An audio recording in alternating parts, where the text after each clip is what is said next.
1 John chapter 2.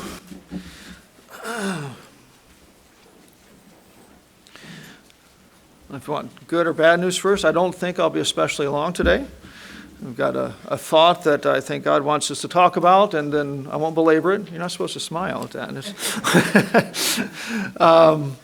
But anyway, this has been on my mind since January, not necessarily this chapel session, but this thought. And so I'll try to cover the thought, and we'll be done. All right, first of all here, I wrote this down so I wouldn't forget. I don't want to come across here as a grouchy adult who thinks all young people are worldly, carnal goats. All right, I don't look out here and see a bunch of heathens.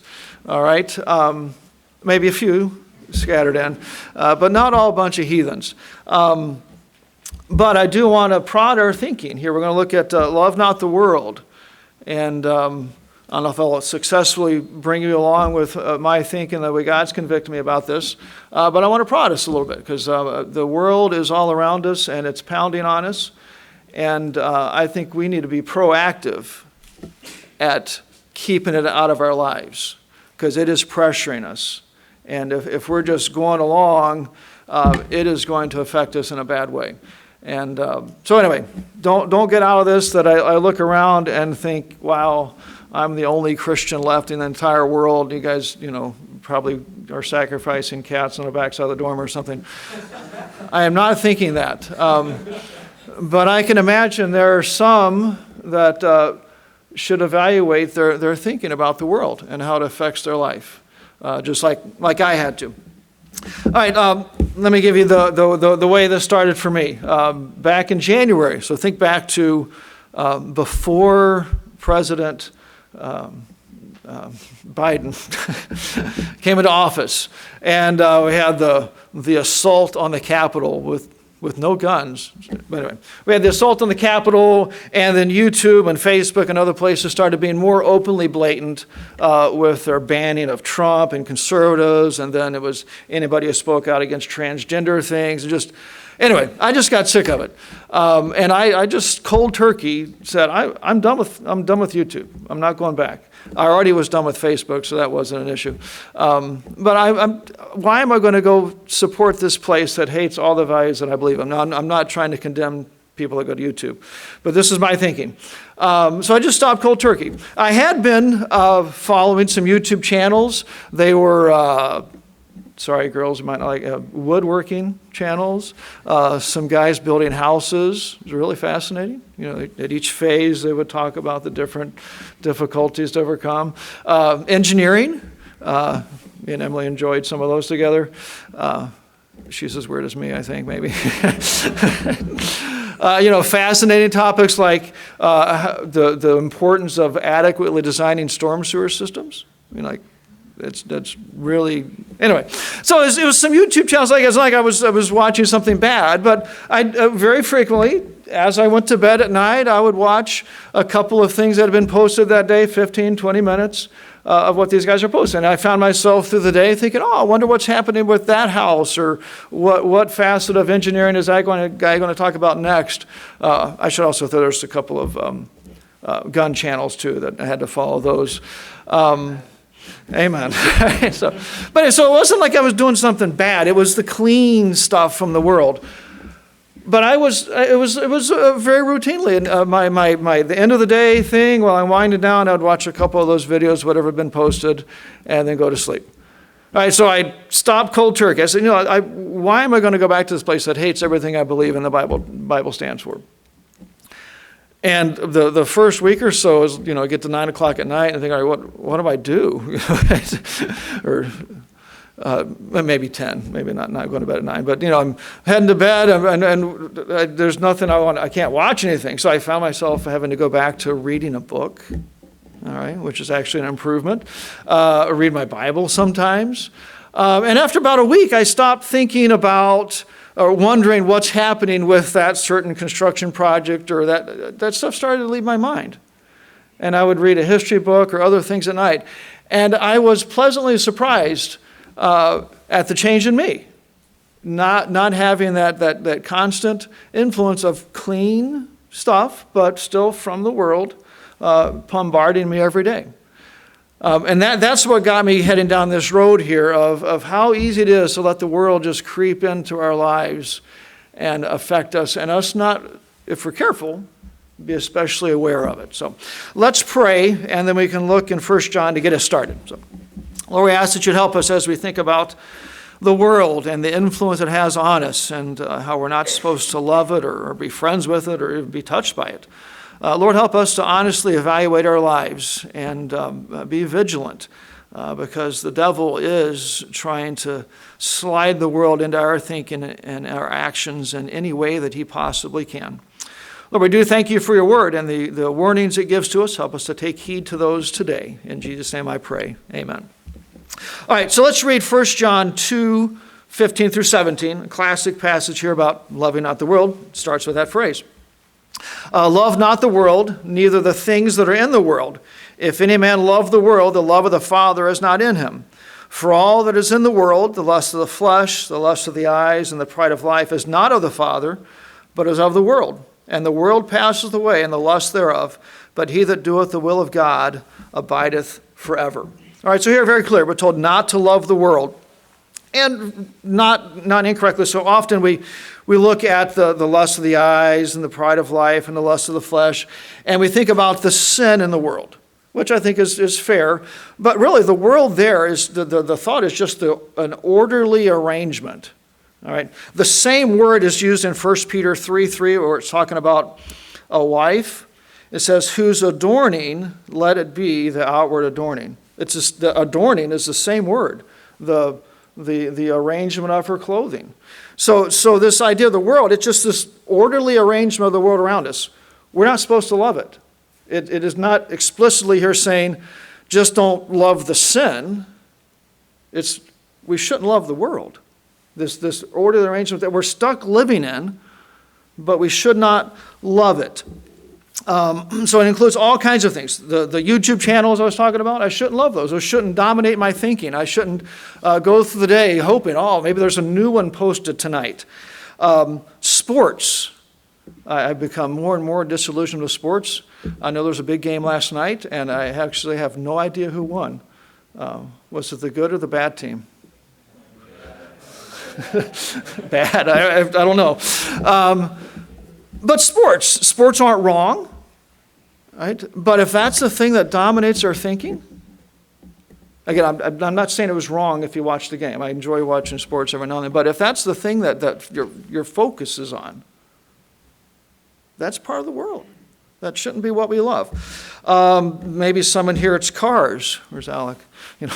Several different, half-built cars. but cars, that could be some people's dream. Olivia, she's my weird child. Wait, she's one of my weird children.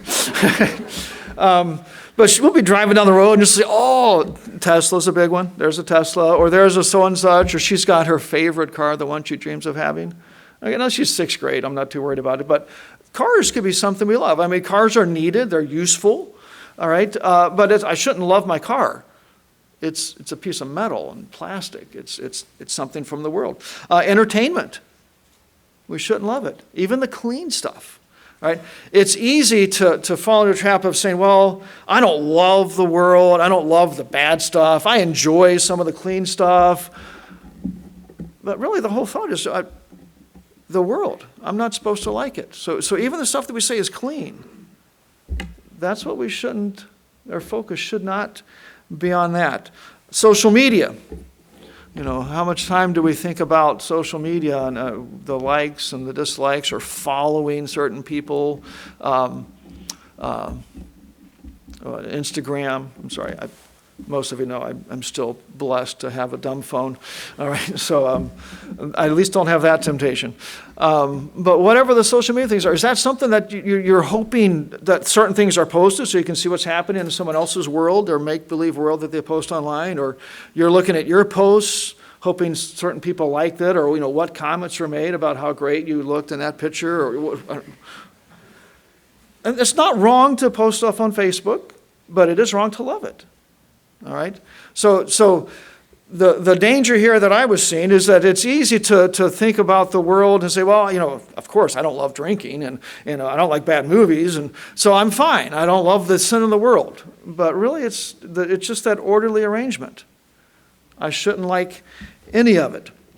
I shouldn't love any of it. Several times I got some questions for us to think about. One here, if you had to give up, think of something that maybe came to your mind right now, just some digital thing or something. If you had to give that up, or coming to church. Now, hopefully, all of a sudden, I would go to church, but probably in the back of your mind, you're saying, well, what if I never got to see the rest of the postings of that feed? Or if I never got to go to this place? Right? There's that thing inside of us says, I'm going to miss that if I had to make that choice. Or maybe some entertainment, some show you like to watch. If it was that, or be involved in your ministries. Again, we would all say, no, I wouldn't give up my ministries. But there's probably that nagging thought in some people's heads about, well, I've got to find out what happens.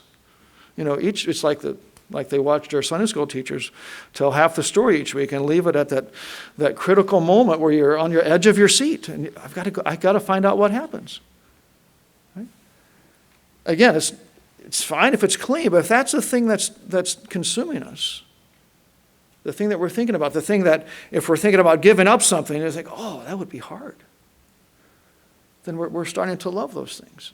It's part of that orderly arrangement of the world around us that we're not supposed to love.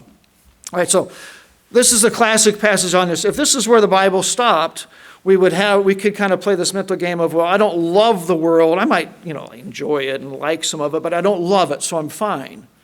All right, but the Bible has some other things that speak to this topic that kind of narrow us into a little tighter box of how we should think about the world. Let's look at a couple of those real quick here. Flip over to James chapter 4.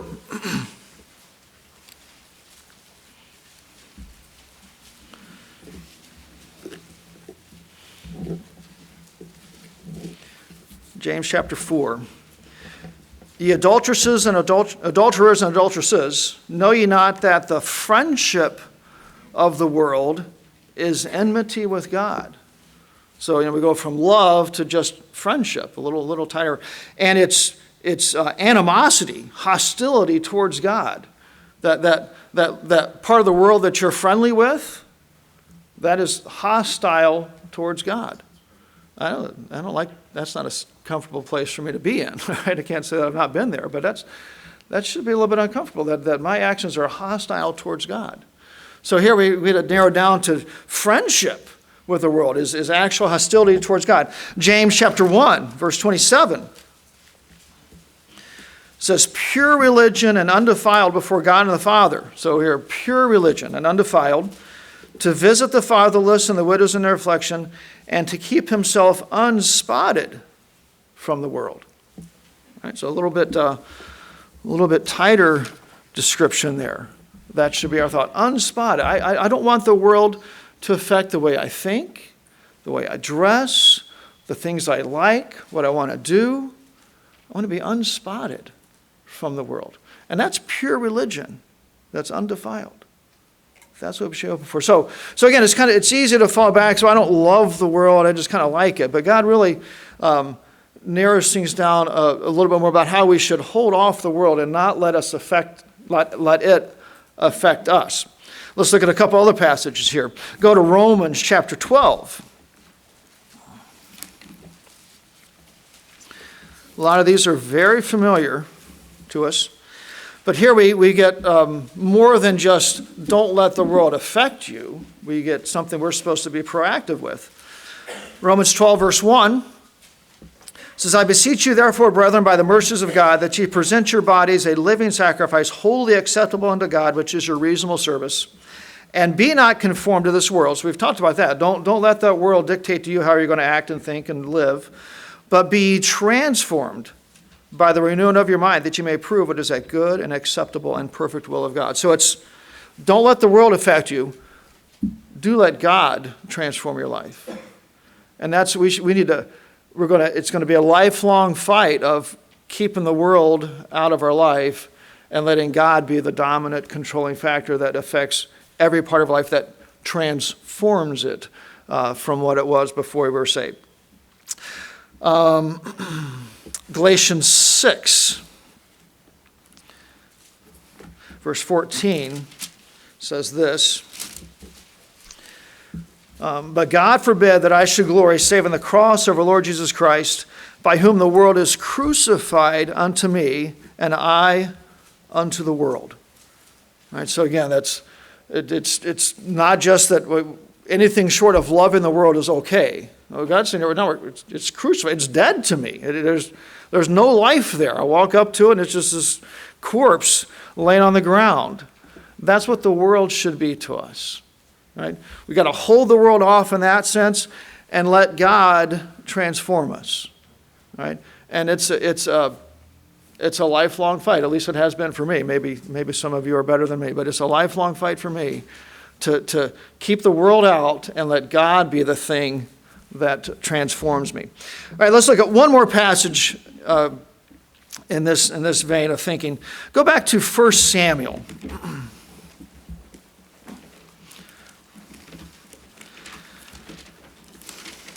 Story of King Saul and David, and the David being anointed the king.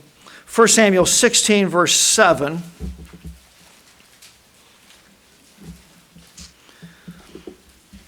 An interesting statement here. But the Lord said unto Samuel, look not on his countenance or on the height of his stature, because I have refused him. For the Lord seeth not as man seeth. For man looketh on the outward appearance, but the Lord looketh on the heart. I've heard people that, not here necessarily, but people trying to justify a very worldly lifestyle by saying, well, God knows my heart. And that actually is true. And if you think about that, that's not also usually super comforting, because God really knows what's in your heart. But they often forget the other part. All we can see is the outside. So I look at John. I can't see what he's thinking. I'm glad. All right. I can just see the outside. That's it. Now think about the people around you, and the idea that you're supposed to fend the world off and let God transform you. How are we supposed to judge you? What are we supposed to think? If I see somebody dressed in the latest, coolest fashions that the teachers keep saying, wait, that's too short, or that's whatever, are we supposed to say, oh, well, I can see their heart? All we can see is the outside. Right? So there is an obligation, actually. If you're saying, you know what, I love God, I don't want the world, I want to be transformed by God, there's an obligation then. Well, let that show.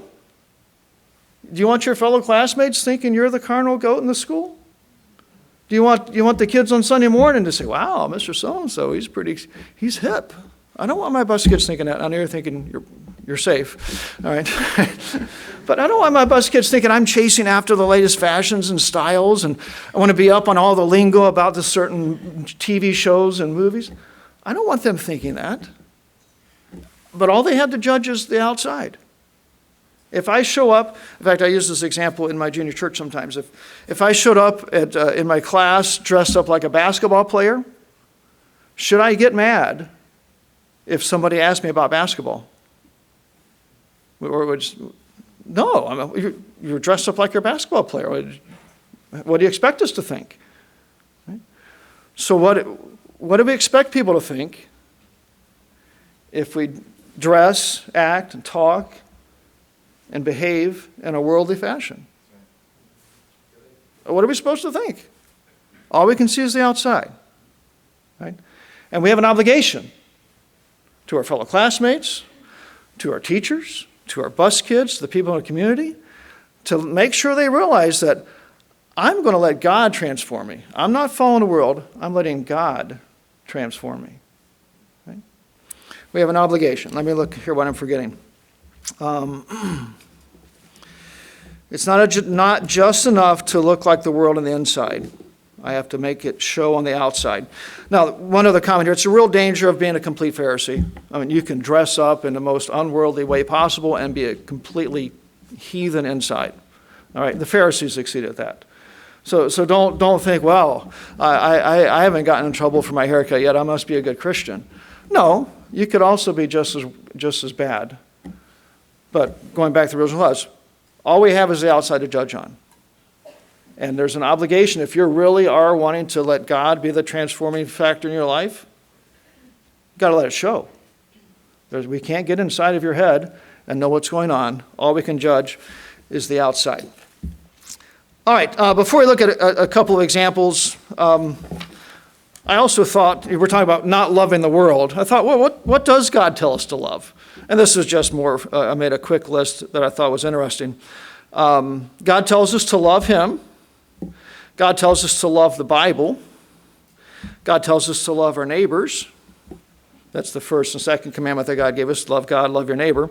Love your enemies. Love one another. And then I've recently heard, this is more important for some in the room, love your husbands, love your wives. I saw a Facebook posting. Sorry. It's on my wife's phone, so it was not connected to me. So we got several people getting married. Husbands, love your wives. God tells us that several times. Just tells women, I think once, to love their husbands. I don't know. But there are several things that God tells us to love. And if we could get our minds away from saying, well, I'm just not going to love the world, I might like it, but I'm not going to love it, to, well, let me get all of these down.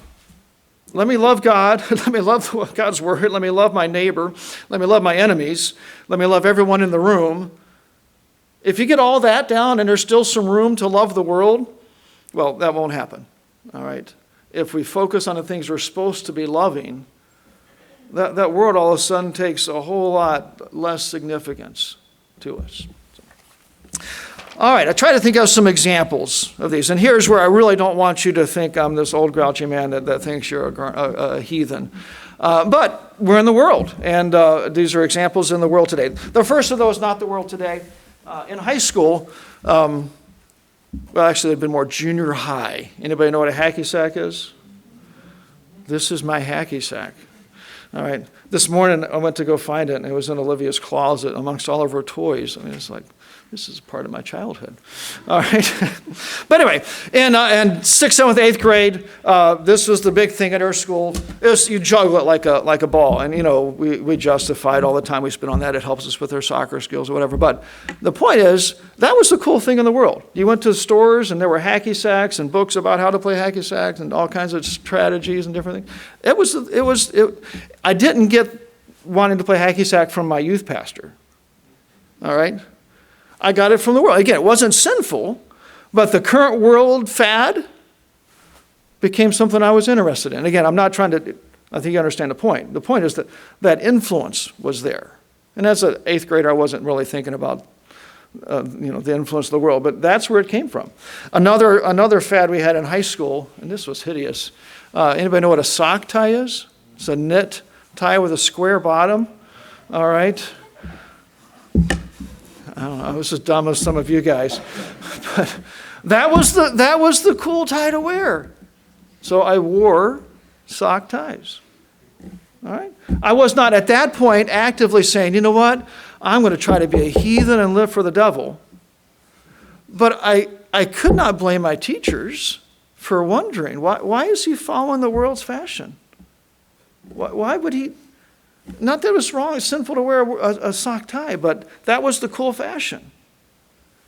It would have been wrong for me to get upset if they said, how come you're following that fashion? Because that was the world style. Now, at that age, and to the stillest, I try to stay pretty oblivious to dress standards. The rule of thumb at my house is if the tie gets on, it stays, regardless of how bad the match is. If my wife wants to have a say, it's before the tie gets on. Beyond that, it's not worth the trouble of changing. All right. But anyway, so that I bring those up to say that I'm not trying to be overly critical with you guys, but I do want to prod us that the world affects the way we think and act. All right. Current hairstyles today for the guys, real short and long on top. I want to ask you to raise your hand. How many have had a teacher or somebody address the hair being too long on top? I know I've talked to several high school boys. Don't have to raise your hand. All right? The fad used to be like the guy sitting beside Gideon Sunday night, that long, shaggy hair all over. The haircut they used to have to always address in high school was long on the sides and over the ears. I had all kinds of parents, moms saying, well, my son's hair, it grows right there. We can't get it to be short right there. No matter what we do, it grows over their ears. Okay? Guys, if you want to give me a refreshing thought, let me address somebody for hair over their ears. All right? I've not had a parent come with that excuse in years. Right? And part of it is the current worldly style is real short. So all of a sudden, I'm not want to be critical, but it's easier to have real short hair on the sides because that's the worldly style. Right? Now, it also is the dress standard we have here. The long on top, though, that is the worldly style. And if you keep getting addressed by long hair on top and people think you're worldly, how are we supposed to judge you? So, girls, a couple years ago, especially the high school girls and those of you that went to school here, a couple years ago, we had to make a rule about no layered looks in the academy. Anybody remember that one? Like 4 different lengths shirts or something like that. I haven't had to address that. It's not just spontaneous that people wear that style anymore. Okay? The point is, that was one of the current styles of the time, and it shows up in the way we live and act. And that should be something that's, wait, I want to keep that out. I don't want people to look at me and think, wow, are they following the worldly standards? Are they chasing the world? I don't want people to think that. And we've got to fight to keep it out.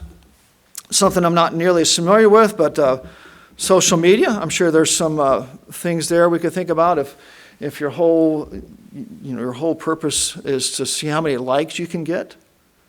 Did that come from Pastor Dameron's sermon on Sunday? Let's go out and affect the world. Get 1,000 likes this week. No, right? But the world says that. Again, not that it's a sin to post stuff, but if that's the thing we're chasing after, that is the world affecting us. And we should fight against it. We should say, I don't want to be spotted with it. It's not that I don't want to show up anywhere in my life. We should fight it. Couple of questions here. How come the girls' dress standards don't mimic Mrs. Dameron's or Mrs. Armacost's? Well, maybe you do, but I don't think that's usually the problem. Right? Or how about the guys? Why don't our hairstyles follow Mr. Schrock's since he's here?